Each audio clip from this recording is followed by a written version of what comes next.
We've all got brains, so we're built for mathematics. So turn yours on and get ready for... Mic Drop Math!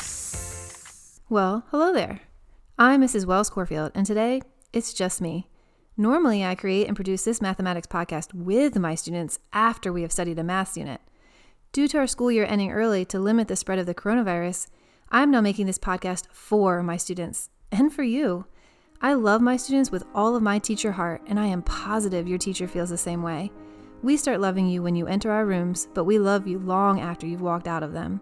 Always remember that. This episode is dedicated to the students in room 25 at South Anna Elementary School. You know who you are, and you will always be the stars of this show. Now, most of you listening are out of school for the year, so take some time to enjoy the small things. Get some fresh air, go for walks, hang out with your family when you can, read some books, work on some puzzles, and keep tuning into Mic Drop Math Podcast. We've got your math needs covered. Listen anytime, anywhere. All right, now that you're tuned in, listen up. Have you ever heard the true story of the Three Little Pigs? Well, I thought that book was brilliant when I was younger. I loved how the author flipped the perspective of that story. Turns out the wolf wasn't such a bad guy after all.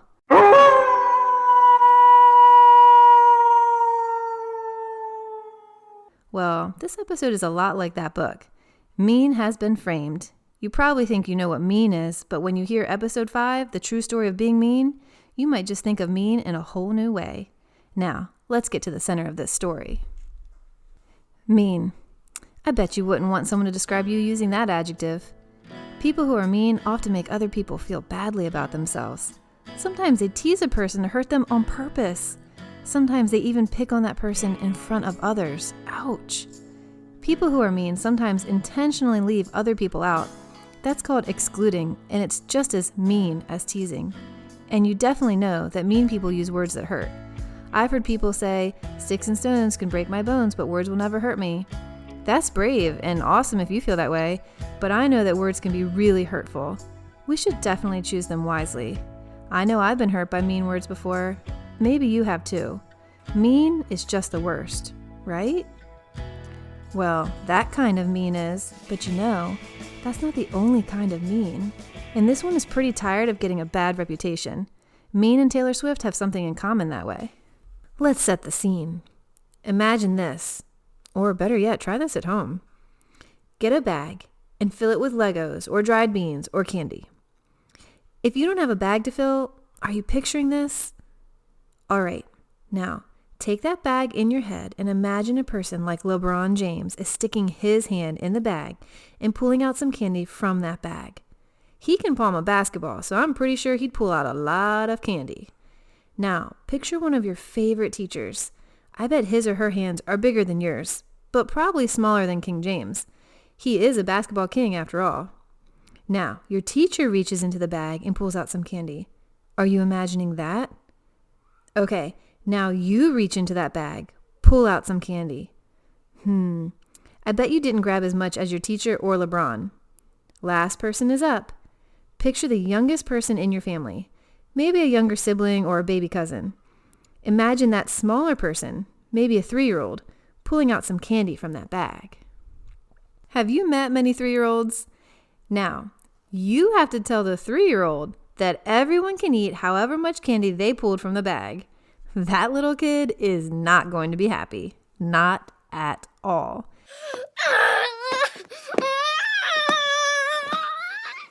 You don't want to hear all that crying. And be honest, you're not super happy that LeBron James gets so much more candy than you either. This is when your teacher steps in talking about fair share. She offers a solution. She says you should all put your candy together in one pile. You're skeptical right now, but listening with a somewhat open mind to your teacher. She says once you add all of your candy together, you can divide it up so that each of you gets an equal amount. Now your ears are really perked up. You look at LeBron. He can buy as much candy as he wants, and he's a pretty nice guy, so he agrees. LeBron, your teacher, you, and the 3-year-old cousin all add the candy together in one big pile. Then your teacher divides it piece by piece, one for LeBron, one for her, one for you, one for the youngster. She keeps doing this until the whole pile is gone. Now you each have the exact same amount. The little cousin is clapping and you're smiling ear to ear, already unwrapping your candy. Does this seem mean to you? Well, it is. This is being mean. In math, mean actually represents a fair share. We collect all of the data together and then share it equally. We call that fair share the mean. Yes, at its heart, mean is all about being fair. Does this sound familiar? Perhaps like another concept from a math adventure we took earlier this year? Hint, we started with some amount and then shared it equally. Come on, what concept is that? Wait, I think I just heard you say something. A little louder for the people in the back. Yes, division! Keep that in mind as we start figuring out exactly how to calculate the mean. If you're at home, feel free to print our handy-dandy follow-along sheet or just listen along. Let's try to calculate the mean of some data ourselves. Here we go. Hudson has 9 packs of gum. Brooklyn has 12 packs of gum. Nolan has 4 packs of gum. Destiny also has 4 packs of gum. Carter has 1 pack of gum. Carter's not happy. He loves gum. Let's find the mean number of packs of gum. The mean represents what would happen if we shared the packs equally with these students. First, combine all the gum in one pile. How many packs would we have, and what operation would we use to find that? We'll add them up. Feel free to use mental maths or a calculator. 9 plus 12 plus 4 plus 4 plus 1. That's 30 packs of gum. Okay, let's share them out fairly. 30 packs. How many kids had gum? Hudson, Brooklyn, Nolan, Destiny, and Carter. That's 5 kids. 30 packs of gum shared equally with 5 kids. Let's see. What operation would I use? This seems like division to me. 30 divided by 5 is 6. Each kid would get 6 packs if we were divvying them up equally. The mean of the gum data is 6. Can you tell me in your own words how you'd find the mean of a set of data? Hit pause so you have time to think about it. We'll wait. Okay, I'm glad you're back. Now I've got my son, Tucker, with me. He's going to help me bring in some kid perspective. What would you do to find the mean, Tucker? I would add all of the numbers or data together. Then I would divide them by the number of data points. Mirror, mirror on the wall, who's the fairest of them all?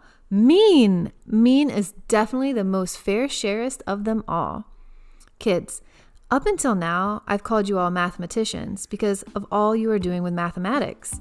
Today, I'm going to bestow a new title on you. In addition to being a mathematician, you will now also be a statistician. Statisticians work with data. They collect data, analyze data, summarize data, graph data, report data, do mathematics on data, eat data, dream data, go to baseball games with data. Okay, maybe I got carried away at the end there, but you get what I mean. They do a lot of stuff with data. One of the things they do with data, and by they, I mean you, because you are about to become a statistician, is summarize it in a way that can be shared with other people. Think about it. Let's say that Mrs. Cecil, our principal, wanted us to find out how long it takes South Anna students to get from their home to South Anna. We might start by asking every student at South Anna how long it takes them to get from home to South Anna. But then, what do we do with that? We can't go to Miss Cecil's office and report out the answers of about 600 students. She doesn't have time for that. What might we do instead?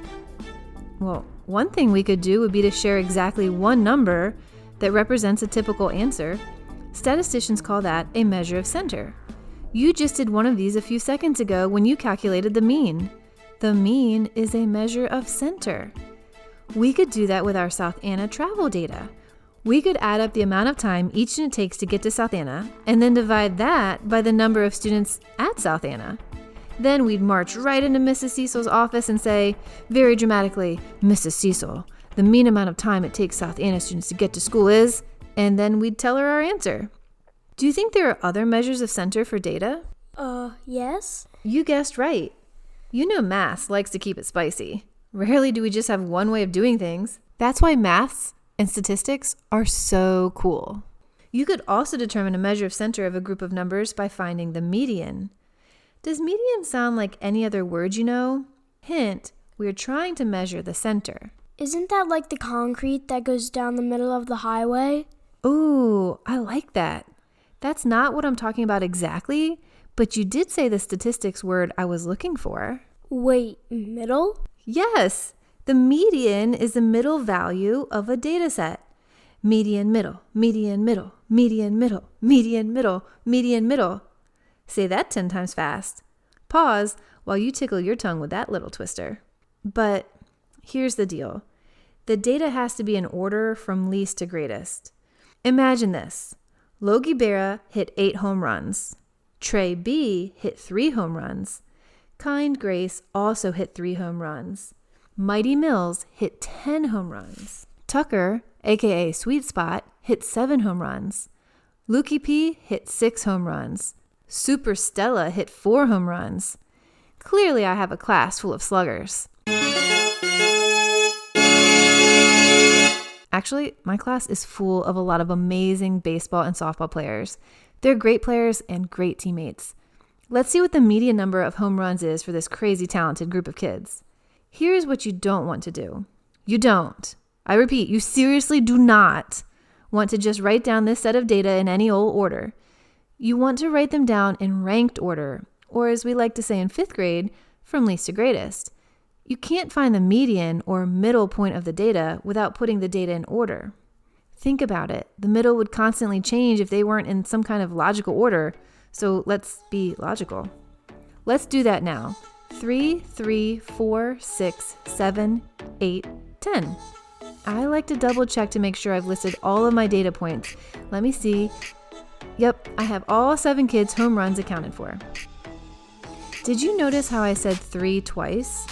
That's because 2 superstars both had 3 home runs, so we need to list the data of both of those superstars. Now, cross off the smallest and largest number. By 3, by 10. Now, cross off the next smallest and next largest. See a 3, see a 8. Now, cross off the next smallest and next largest. Later 4, later 7. Wait now, what's that I see? Is there one number standing alone in the middle of our data set? That, my statistician friends, is the median, or the middle number of our data. It's also one more measure of center of data. Hold on, does that always work? Will there always be one number in the middle? Solid conjecture, Tuck. Let's revisit our home run data. Let's take Mighty Mills and his 10 home runs out of it for now. That leaves us with the following numbers. I'll be nice to you and keep it in ranked order. 3, 3, 4, 6, 7, 8. Let's get to work. We'll cross off the smallest and largest. Adios, 3 and 8. Next, cross off the next smallest and largest. Au revoir, 3 and 7. What do we have left? We have 4 and 6 left. If we cross them out, we'd have nothing. So we can have 2 medians, 4 and 6? Nope, we'll just have one middle. What might we do with that 4 and the 6? We did just talk about the mean. Can the mean be nice and help us out again? The math's mean will always be nice. True story. If you find yourself with 2 numbers in the middle of your data set and you know you can't have 2 medians, just call the nicest measure of center you know the mean. So, what would I do? Take those 2 middle numbers, add them together, and divide by 2! Because there are 2 numbers.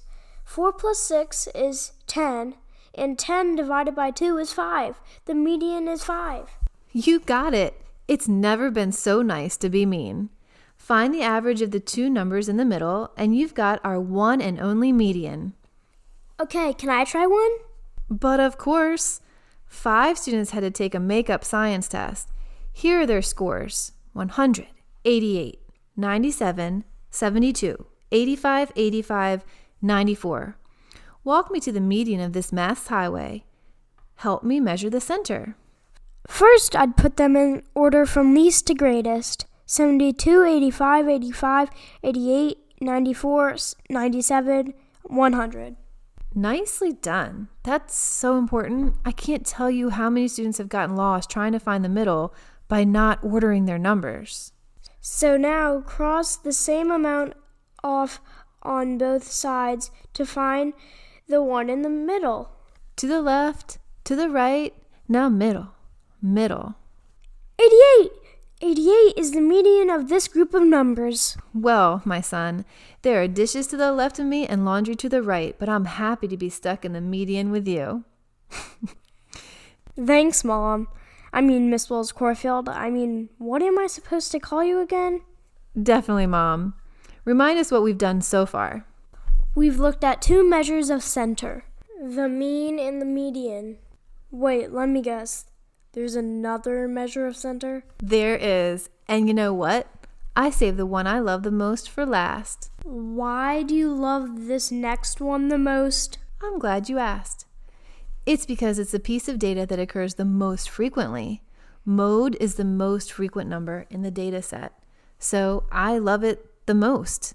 But mean is the nicest and fairest. True, but there can only be one number that is the mean. There can only be one number that's a median, but mode, depending on the data set, there can be one mode, more than one mode, or no mode. I don't need to add then divide like mean. I don't need to cross off to the left and to the right like the median. I just need to order my numbers from least to greatest and see which one shows up the most. I want to try. Of course you do. It's statistics. And statistics is the most fun when you get all up in it. Try determining the mode as a measure of center of this data. My math class has 21 students. Miss Ellswick's class has 22 students. Miss Rain's class has 22 students. Miss Moss's class has 19 students. What is the mode of this data? Okay, I'm going to order these numbers before I decide. 19, 21, 22, 22. Oh, wow. There are 2 22s, and it's the only number that ever repeats. It's got to be the mode because I see 22, the most out of all the numbers. You got it. But sometimes you might have a data set where no numbers repeat. Then there is no mode. Or you might have a data set where 2 different numbers repeat. Then you might have 2 modes. Let's say mode most in slow motion. Mode. Most.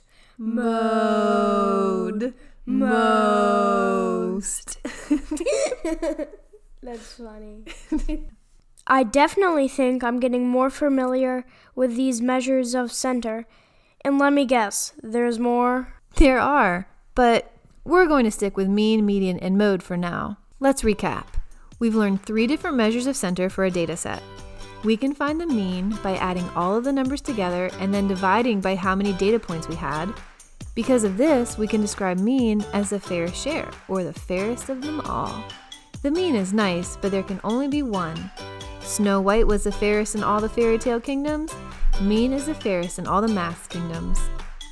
We can also find the median, which is the middle value of the data set.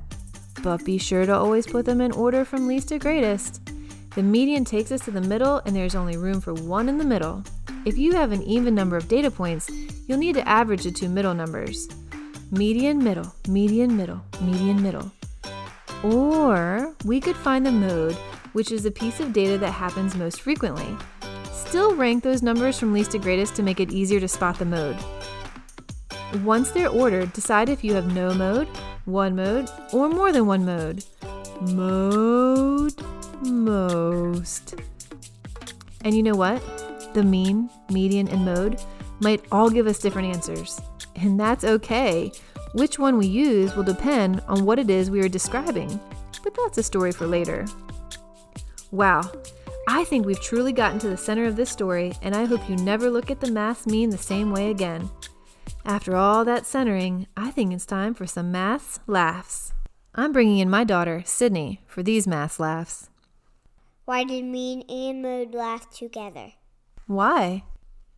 There was a comedian between them. Did you hear about the robot that was angrier than the other robots? No, I didn't. He was a mean, median, mode. My maths teacher called me average. Wow, that was mean. Have you heard the latest statistic joke? Probably. How are my statisticians doing? Digging this whole statistics thing? Statistics is the science of conducting studies to collect, organize, summarize, and analyze, and draw conclusions from data. This episode and the next episode are going to be all about statistics. Look at you and your fancy math self developing your statistics brain. Go you! There's one more way to summarize data in 5th grade. You see, the center doesn't really tell the whole story about a data set. To tell more of the story, we need a different measure. Let's think about Mrs. Cecil again. Remember, she wanted to know how long it took kids to get to South Anna. Some of you may not know, but South Anna is a beautiful school that serves an area of our country that is pretty spread out. Some kids live close to school and can get there in just a few minutes, but some might sit on a bus that takes much, much longer to get there. We need a way to describe that. Statisticians describe this as a measure of spread. That's right, a measure of spread. Like butter, it goes from one side to the other, but instead of toast, it's measuring the spread of your data from one number to the other. Data that is spread out really far from the smallest to the largest will have a big measure of spread. One measure of spread is called the range. In order to find the range, we take the smallest number in the data set and subtract it from the largest number in the data set. That's it. Let's go back to the scores from our makeup science test.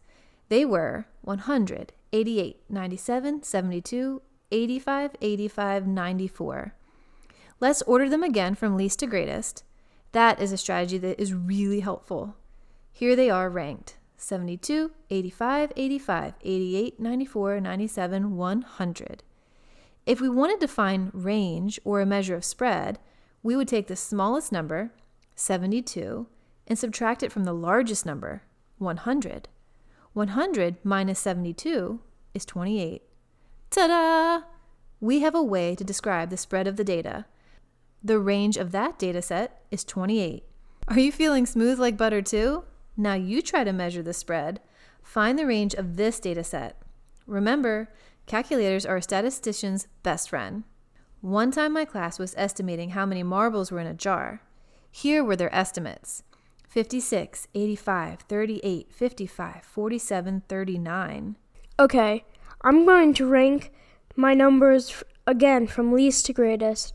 That's been really helping me.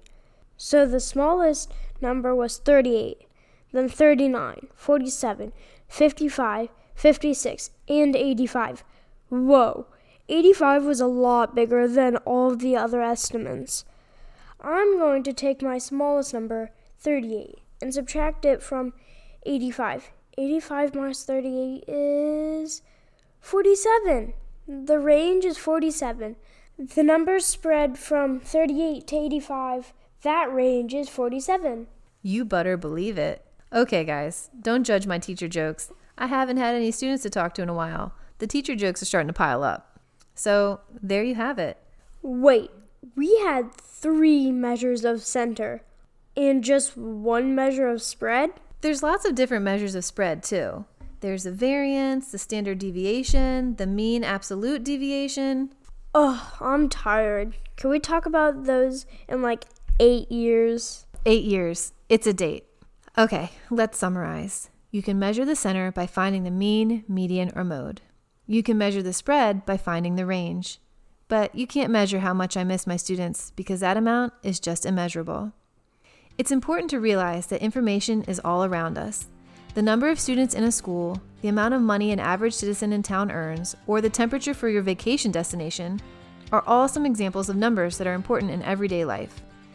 With our new knowledge, we're able to take that information, such as the amount that all the citizens of a city earn, and make it meaningful.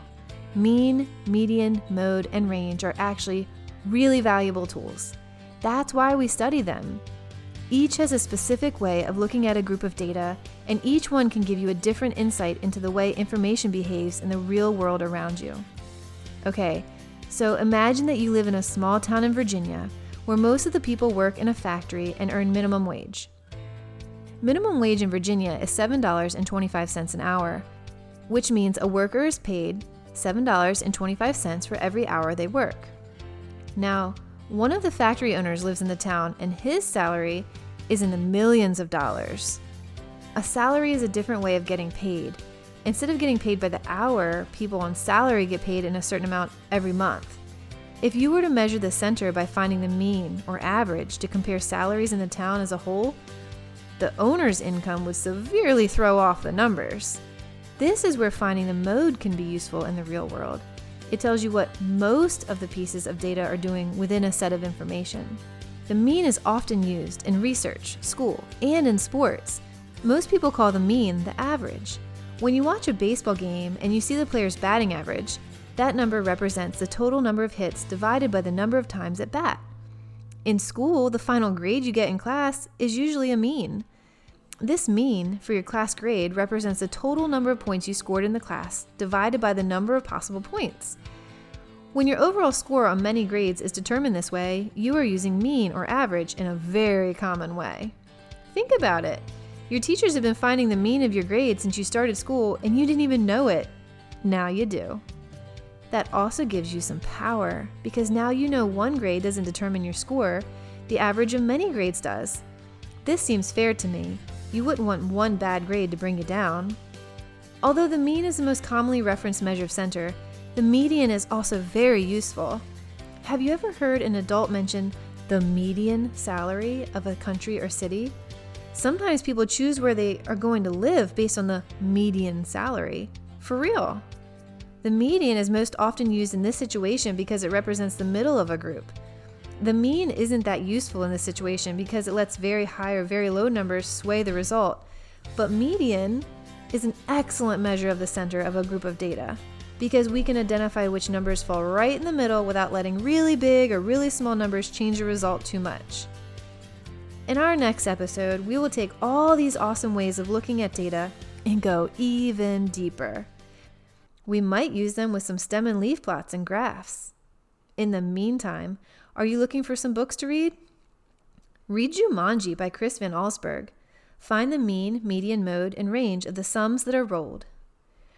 Read Wilma Unlimited by Kathleen Kroll. This is a biography of the African-American woman who overcame crippling polio as a child to become the first woman to win 3 gold medals in track in a single Olympics. After you're done reading, collect data on the shoe size of all the people in your family and find the mean, median, mode, and range of that set of numbers. Remember, you can describe mean, median, and mode as measures of center. You can describe mean as fair share. You can describe the range of a set of data as a measure of spread. You can determine the mean of a set of data, the median of a set of data, the mode of a set of data, and the range of a set of data. This episode and all episodes are brought to you by the words of Sarah Adams. Everyday love, changing everyday lives.